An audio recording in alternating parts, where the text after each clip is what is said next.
नमो नमः छात्राः। अद्य वयम् अष्टमी कक्षायाः संस्कृत विषये एकादशः पाठः जगतः वैचित्र्यम् इति अध्यायस्य अध्ययनं करिष्यामः। छात्राः, गतदिवसे वयम् अस्य पाठस्य केषाञ्चित् गद्यांशानाम् अध्ययनं कृतवन्तः। इदानीं शेष गद्यांशानाम् अध्ययनं करिष्यामः। छात्रा, अहम् आदर्शवाचनं करोमि। भवन्तः ध्यानमग्नं भूत्वा श्रोष्यन्ति।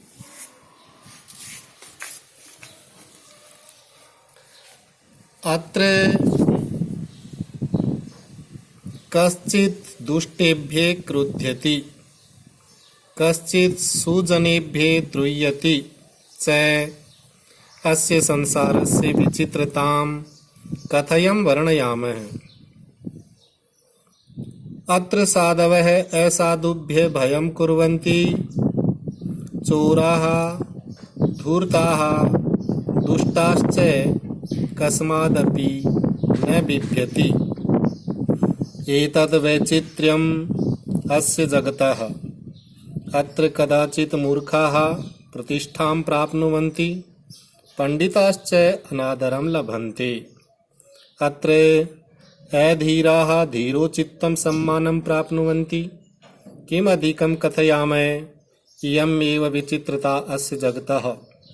अत्र पदे पदे सम्माननानि स्खलितानि जायन्ते, क्षणे क्षणे च परिवर्तते मानवः। विचलन्ति धीराः, पराजिता च भवन्ति जेतारः।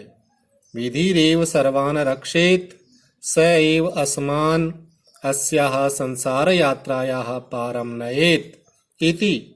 अतः जगतः वैचित्र्यम् इयं लोकयात्रा सावधानतया कर्तव्या। छात्राः, अस्मिन् जगति कश्चित् जनः दुष्टेभ्यः क्रुध्यति, कोऽपि जनः सुजनेभ्यः द्रुह्यति। अस्य संसारस्य विचित्रताम् अहं कथं वर्णयामः। अर्थात् अस्मिन् संसारे बहवः विचारयुक्ताः जनाः निवसन्ति। अत्र सज्जनाः असाधुभ्यः अर्थात् दुर्जनेभ्यः भयं कुर्वन्ति। अस्मिन् संसारे चोराः, धूर्ताः, दुष्टाश्च कस्मादपि भयं न कुर्वन्ति। एतद् एव अस्य जगतः वैचित्र्यम्। अत्र कदाचित् मूर्खाः प्रतिष्ठां प्राप्नुवन्ति, परं पण्डिताश्च अनादरम् अपमानं च लभन्ते। अत्र अस्मिन् संसारे अधीराः जनाः धीरोचित्तं सम्मानं प्राप्नुवन्ति, परं धीरपुरुषाः धीरोचित्तं सम्मानं न प्राप्नुवन्ति। किम् अधिकं कथयामः, इयम् एव विचित्रता अस्य संसारस्य। अस्मिन् संसारे पदे पदे सम्माननानि स्खलितानि जायन्ते, क्षणे क्षणे च जनः परिवर्तते।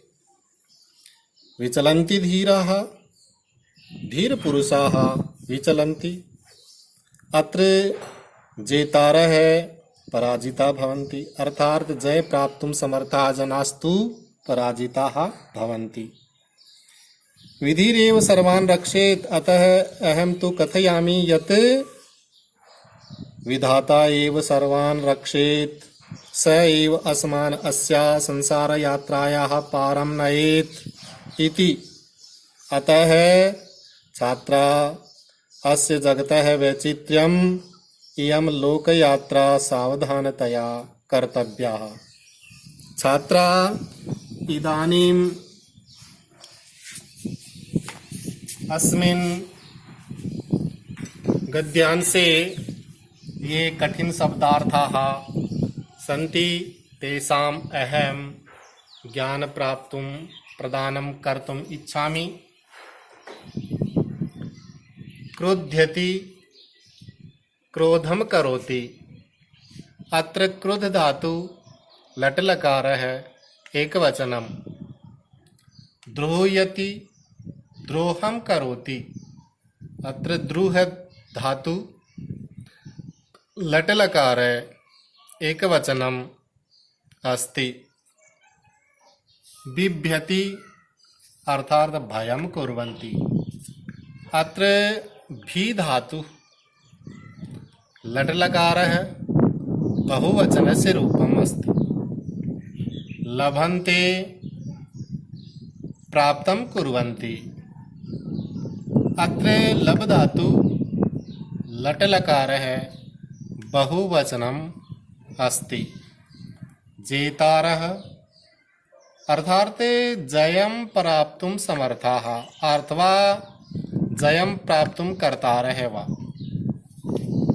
विधिरेव अस्य संधि विच्छेदः अस्ति। विधिः धन एव है। अत्र विसर्ग संधि अस्ति। रक्षेत रक्षां कुर्यात्। अत्र रक्ष धातु विधिलिंग लकारः एकवचनस्य रूपम् अस्ति। छात्रा अस्मिन्नेव पाठे विसर्ग संधि अपि निर्दिष्टः अस्ति। अतः अहं विसर्ग संधि विषये ज्ञान प्रदानं कर्तुम् इच्छामि। छात्राः संधेः त्रयः भेदाः सन्ति। प्रथमः अच संधि, द्वितीय है हल संधि, तृतीय है विसर्ग संधि। छात्राः अत्र वयं विसर्ग संधि विषये पठिष्यामः। विसर्ग संधे केचित् नियमाः सन्ति। ते क्रमानुसारम् अत्र अहं वदतुं कामो अस्मि। क्षम्यताम्। प्रथमः नियमः सत्वम् अर्थात विसर्गस्य स्थाने स भवति। विसर्गस्य स्थाने स भवति खर परे। खर प्रत्याहारस्य कोऽपि वर्णः परे भवति तत्र विसर्गस्य स्थाने स भवति।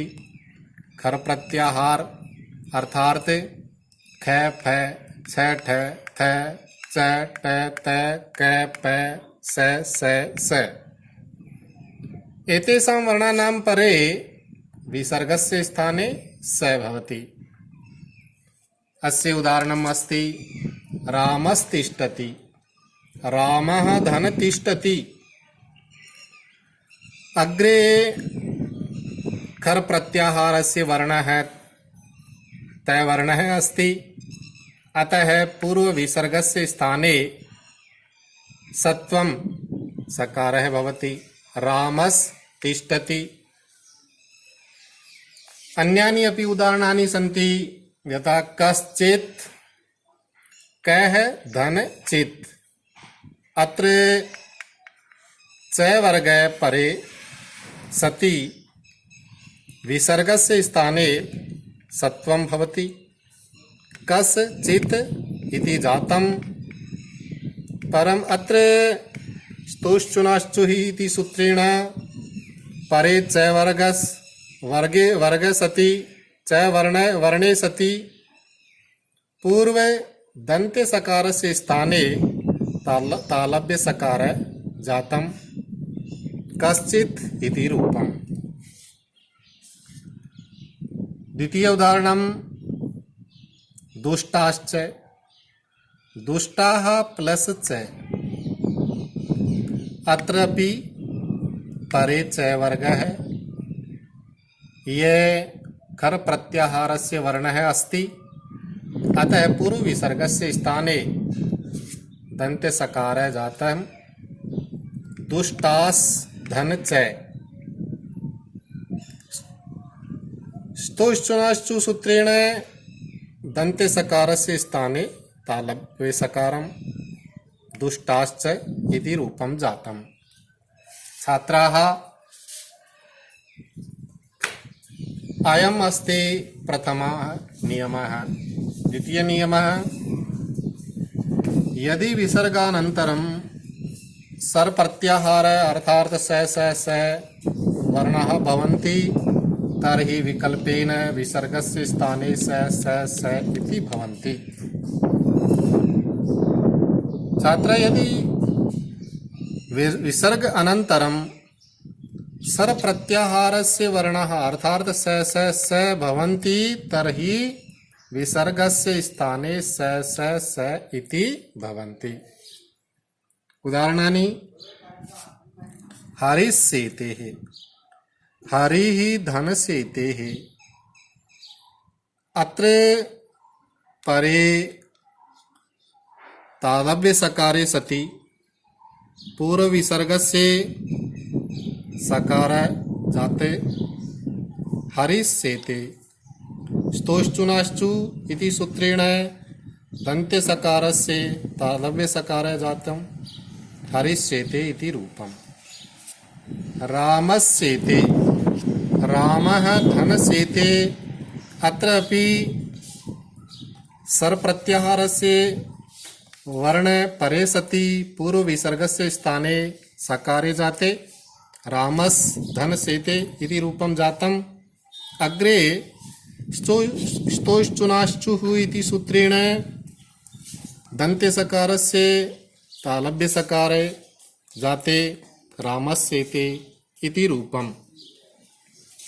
छात्राः, तृतीयः नियमः रुत्वम् अर्थात् ए आ इति परित्यज्य अन्य स्वरा अनन्तरं विसर्गस्य स्थाने रुत्वं भवति। अच व्यञ्जनयोः अर्थात् वर्गस्य द्वितीय तृतीय पंचमे परे सति छात्राः ए आ परित्यज्य अन्य स्वर अनन्तरं विसर्गस्य स्थाने रुत्वं भवति रेफे जाते अर्थात रे भवति। परे अच कोपि स्वर भवेत् अथवा व्यंजनस्य द्वितीय तृतीय पंचमः वर्ण परे सति यथा निर्मक्षिकम् अस्य संधि विच्छेदः नीः धन मक्षिकम्। अग्रे म वर्णः अस्ति, यह व्यंजनस्य पंचमः वर्णः अस्ति। अनेन कारणेन पूर्व विसर्गस्य स्थाने रुत्वं जातम् अर्थात र इति जातम्। निर धन मक्षिकम् इति रूपम्। अस्य विसर्गस्य र जातम्। अग्रे वर्ण सम्मेलने र अर्धाक्षरम् अस्ति। जलतुम्बी भावेन र ऊर्ध्वगमनं निर्मक्षिकम् इति रूपम्। अस्य अन्यानि अपि उदाहरणानि सन्ति। प्रथमम् उदाहरणं विधिरेव। अत्र अस्य संधि विच्छेदः अस्ति विधिः धन एव है। अग्रे एव अर्थात अच स्वरस्य ए वर्णः अस्ति, अतः पूर्व विसर्गस्य र जातम्। विधिर एव वर्ण सम्मेलने विधिरेव इति रूपम्। द्वितीय उदाहरणं कविर जयति। कविः धन जयति। अत्र परे व्यंजनस्य तृतीय वर्णः अस्ति, अनेन कारणेन पूर्वविसर्गस्य स्थाने रेफे कविर जयति। रे अर्धाक्षरम् अस्ति। अनेन कारणेन जलतुम्बी भावेन ऊर्ध्वगमनं कविर जयति इति रूपम्। छात्राः विसर्गसन्धेः चतुर्थः नियमः उत्वम्। उत्वस्य प्रथमं नियमम् अस्ति ऋस्वात् अकारात् परस्य, अर्थात ऋस्व अकारस्य परे ऋत्वस्य अर्थात विसर्गस्य स्थाने उत्वं भवति। अर्थात अकारस्य परे रेफस्य उत्वं भवति। ऋस्व अकारे परे, परे अपि ऋस्व अकारे भवेत्, पूर्वमपि ऋस्व अकार भवेत्, परे अपि ऋस्व अकार भवेत्। तत्र विसर्गस्य उत्वं भवति। यथा को अयम्, अस्य सन्धिविच्छेदः अस्ति कः धन अयम्। अत्र पूर्वे अपि ऋस्व अकार, परे अपि ऋस्व अकार है। अनेन कारणेन पूर्व विसर्गस्य स्थाने उ जातम्। क धन उ धन अयम्। ए उ गुणे कृते ओ इति जातम्। अकारस्य पूर्वरूपं को अयम् इति रूपम्। अस्य अन्यानि उदाहरणानि सन्ति। कोऽपि, कः धन अपि। पूर्वमपि ऋस्वाकार, परे अपि ऋस्वाकार। अनेन कारणेन विसर्गस्य स्थाने उ, ए उ ओ। क धन उ धन अपि। क इत्यत्र ए धन उ इति अनयोः ओकारः भवति कोऽपि इति रूपम्। योऽपि, यः धन अपि। अत्र पूर्वमपि ऋस्वाकार, परे अपि ऋस्वाकार। अनेन कारणेन विसर्गस्य स्थाने उ जातम्। ए उ ओ यो पि, योऽपि। अस्य उदाहरणम् अस्ति। उत्वस्य द्वितीय नियमः अस्ति यत् ऋस्वात् अकारात् परस्य ऋत्वस्य विसर्गस्य स्थाने उत्वं भवति यदि हस् परे सति। हस् वर्णानां कोऽपि वर्णः परे सति ऋस्वात् अकारात् परस्य ऋत्वस्य स्थाने उत्वं भवति। हस् अर्थात् वर्गस्य तृतीयः चतुर्थः पञ्चमः वर्णः य र ल व ह परे सति अकारात् ऋस्वात् परस्य ऋत्वस्य उत्वं भवति। यथा शिवो वन्द्यः, शिवः धन वन्द्यः। अत्र अग्रे अर्थात परे हस् प्रत्याहारस्य वर्णः अस्ति।